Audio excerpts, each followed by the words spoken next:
Casser les chaînes de l'addiction, lever les obstacles à la prise en charge en accueillant des femmes pour qu'elles parviennent à arrêter de consommer de la drogue, les sortir de leur environnement avec leurs enfants. C'est ce que propose depuis quelques semaines maintenant la communauté thérapeutique Yepi Makandra, qui a ouvert ses portes dans l'ouest de la Guyane sur la commune d'Awala Yalimapo. C'était le mois dernier.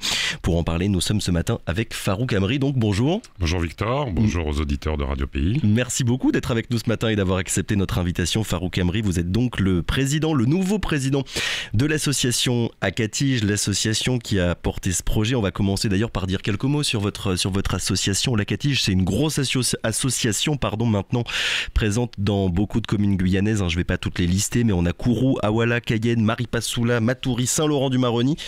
Qu'est-ce que vous faites exactement dans l'aide que vous apportez aux personnes les plus vulnérables, Farouk Amri? Alors déjà, la définition d'Akatige, c'est en nous combat ensemble toute inégalité, dit Jodla.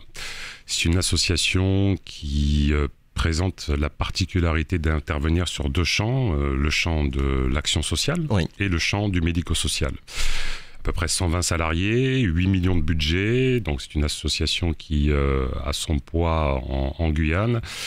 Et pour reprendre une phrase qui va résumer un peu la philosophie de l'Akatige, c'est celle de M. de Blanès, un ancien président, qui disait « c'est tendre la main à ceux qui en ont besoin ».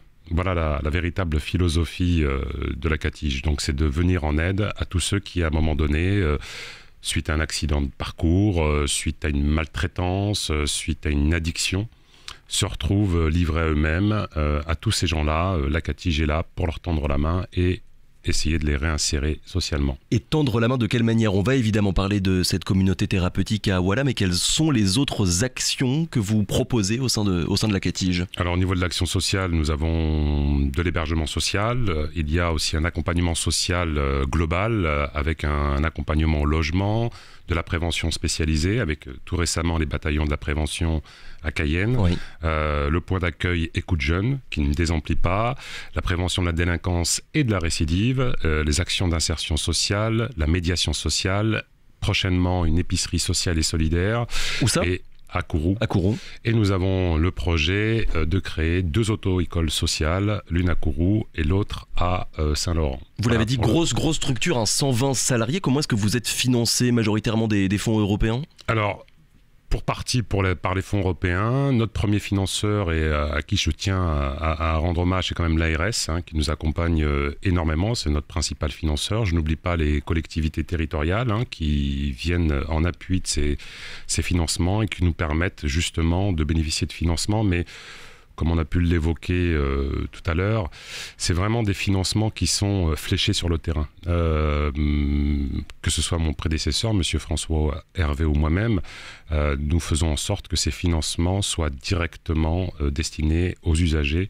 Et nous consacrons, en tout cas moi, j'ai un regard averti et aguerri sur la matérialité de ces dispositifs. Ces dispositifs sont en fonction. Je tiens et je profite de cette antenne pour remercier les 120 salariés de l'Akatige qui ne comptent pas ni leur temps ni leur heure avec un public particulier, un public qui est en difficulté.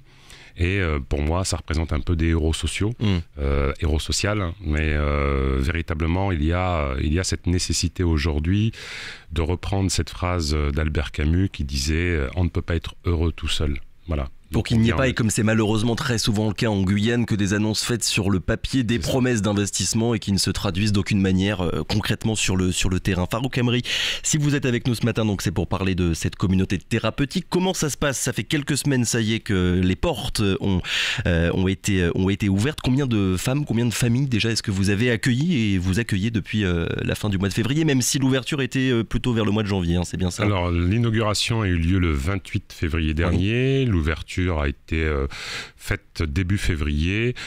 2 femmes en situation de détresse qui sont actuellement hébergées, 4 très prochainement, et nous avons une capacité d'accueil de 25.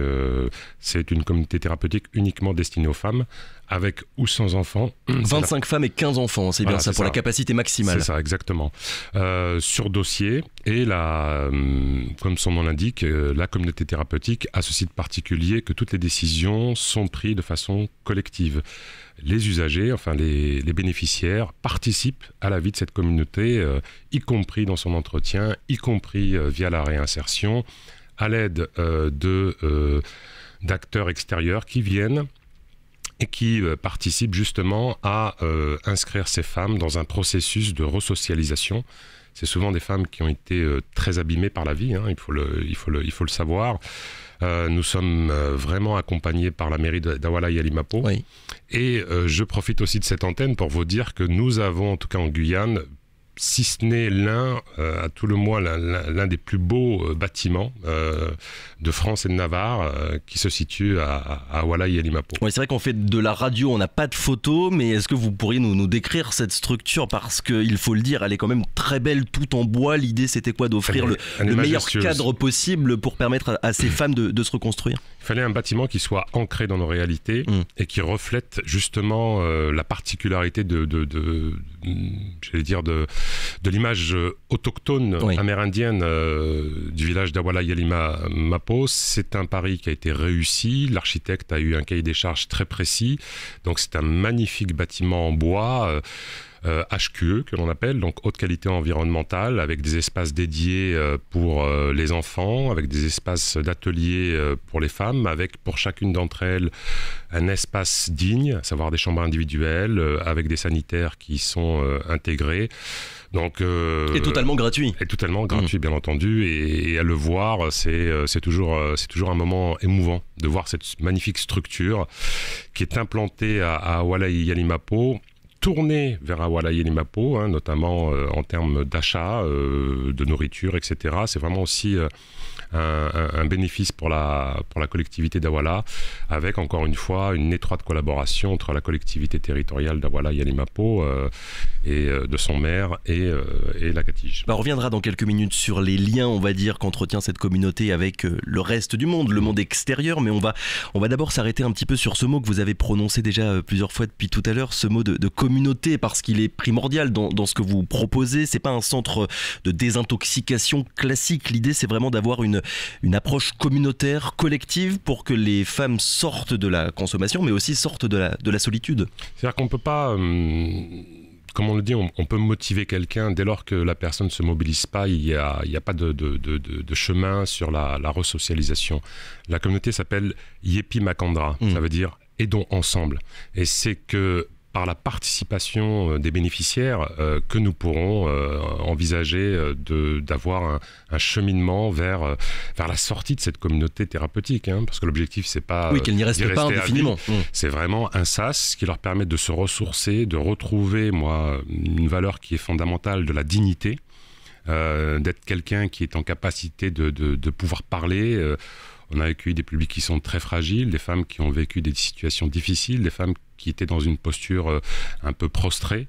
Et tout notre travail, c'est véritablement de leur redonner cette dignité pour qu'elles puissent se réinsérer socialement au sein de notre collectivité. On est une société fraternelle et c'est le cœur de la Catige. Voilà, c'est de démontrer que ensemble, on peut casser justement ce que vous évoquiez, l'addiction, on peut casser l'individualisation, on peut casser le repli sur soi, on peut casser cette désocialisation et ce repli sur soi que l'on constate actuellement. Et comment ça marche exactement à l'intérieur des murs de cette communauté? Qu'est-ce qui est fait pour que ces femmes s'entraident entre elles finalement? Alors il y a 15 professionnels qui sont là à leur côté sur tout support. Il y a des psychologues, il y a des psychanalystes, il y a des personnels soignants, il y a des éducateurs, il y a aussi des artistes.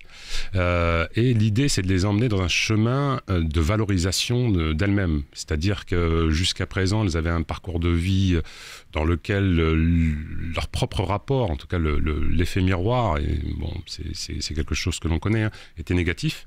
Et l'idée, c'est, grâce à cet accompagnement, les inscrire dans un processus, dans une démarche de valorisation d'elles-mêmes. Lorsqu'on se sent bien, on se rend compte que finalement, on est en capacité d'être un peu plus autonome, on est en capacité d'aller chercher du travail sans avoir peur de l'échec, on est en capacité de tenir un discours, on est en capacité de s'intéresser à l'éducation de ses enfants, etc., etc. Parce que le volet enfant est important aussi. Oui. Oui, vraiment. Première communauté thérapeutique française à accueillir des femmes, mais aussi leurs enfants. Et ça, c'est primordial. Avec des jardins d'enfants, il y a justement une surveillance commune. C'est vraiment l'aspect collectif qui prédomine sur cette communauté thérapeutique. Est-ce que c'est dans la lignée finalement de ce que fait le mouvement des alcooliques anonymes pour responsabiliser, pour faire en sorte que les résidentes que vous accueillez ne soient pas passives finalement à ce que vous leur proposez? Alors le phénomène des alcooliques anonymes que je connais bien, mais ça c'est une autre histoire, c'est la verbalisation de la parole entre pairs. La communauté thérapeutique, elle a ceci de particulier qu'il y a des professionnels de l'addiction qui sont là en support dans un hébergement qui est extrait de leur milieu de vie habituel. Et ça, c'était très important. D'où le positionnement aussi de cette communauté thérapeutique à Awala Yalimapo. C'est vraiment un sas, un espace-temps de vie qui leur est consacré et dans lequel elles sont, entre guillemets, chouchoutées parce qu'elles sont au centre des politiques conduites au sein de cette communauté thérapeutique. Et ça, c'est très important. Quand je vous dis qu'on a malheureusement des femmes, parce qu'il s'agit de femmes qui sont brisées par la vie, c'est pas un euphémisme. C'est vraiment des femmes qui ont connu des parcours... certaines anciennes mules, d'autres qui ont connu la prostitution aussi, etc. Je voulais pas employer le mot, vous l'avez employé à ma place. Enfin, il y a vraiment des parcours qui sont très difficiles, violence aussi familiale. Et tout l'objectif et la réussite de cette communauté thérapeutique, c'est d'inscrire ces personnes qui ont été à un moment donné brisées, c'est de les réparer et de faire en sorte qu'à un moment donné, elles puissent voler de leurs propres ailes. Comment elles viennent à vous, j'ai envie de dire? C'est elles qui vous contactent ou bien il y a un travail aussi de votre part pour un travail de terrain pour aller à leur rencontre finalement? Alors en fait c'est un peu des deux. Un accueil avant tout sur dossier, c'est-à-dire qu'elles viennent pas, elles frappent pas à la porte. Il y a un dossier, il y a une sélection qui est faite, mais à travers notre réseau médical. Justement, je vous annonce qu'on va bientôt, je l'espère, signer une convention avec les directeurs d'hôpitaux, Cayenne, Kourou et Saint-Laurent, pour qu'ils puissent aussi, au sein de leur structure, nous orienter en priorité ces publics qui sont en état de fragilité. L'objectif, c'est d'agrandir progressivement la structure, ou bien il faut que ça reste une petite structure justement avec des petits groupes pour permettre un accompagnement de qualité, un accompagnement individuel de qualité? Vous l'avez dit, la qualité, c'est à échelle humaine. Donc il faut absolument pas que cette communauté thérapeutique se transforme en usine.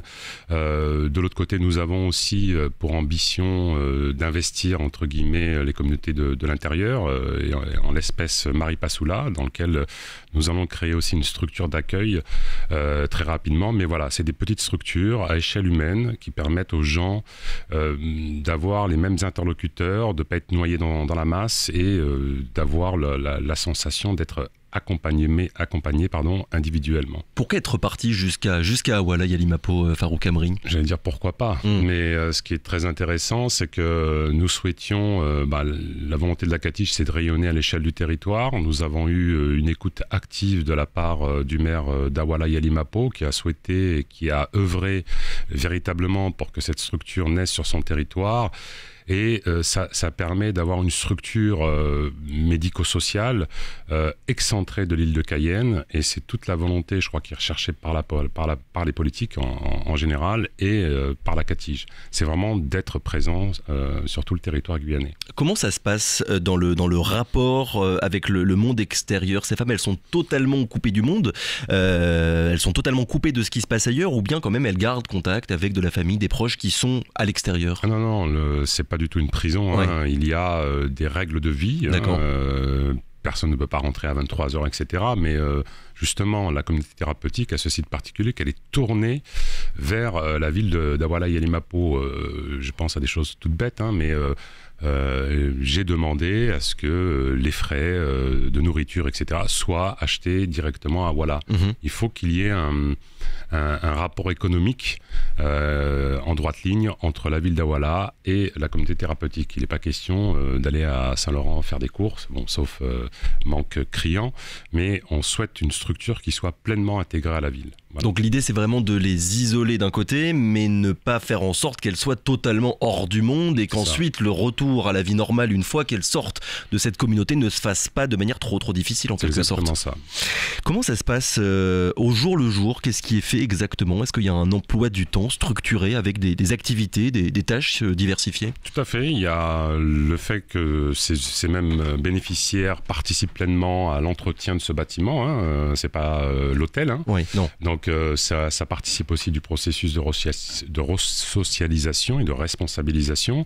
Il y a un programme avec un accompagnement thérapeutique qui est fait avec, comme je vous l'ai dit, 15 professionnels qui sont dédiés, qui interviennent de façon régulière. Mais il y a des emplois du temps qui structurent la journée, et cela permet à des femmes qui à un moment donné n'avaient pour seul horizon que l'heure suivante, d'avoir là un calendrier précis de choses avec des rendez-vous réguliers, et tout ça participe au processus de restructuration de la personne. Et se réapproprier en quelque sorte le temps qui passe. Dernière question, Farouk Emri, ce travail-là dont on parle depuis tout à l'heure, ça se fait pas en quelques jours, en finir avec la drogue, mais aussi se reconstruire socialement, se reconstruire professionnellement aussi, c'est des séjours qui vont durer combien de temps en moyenne ?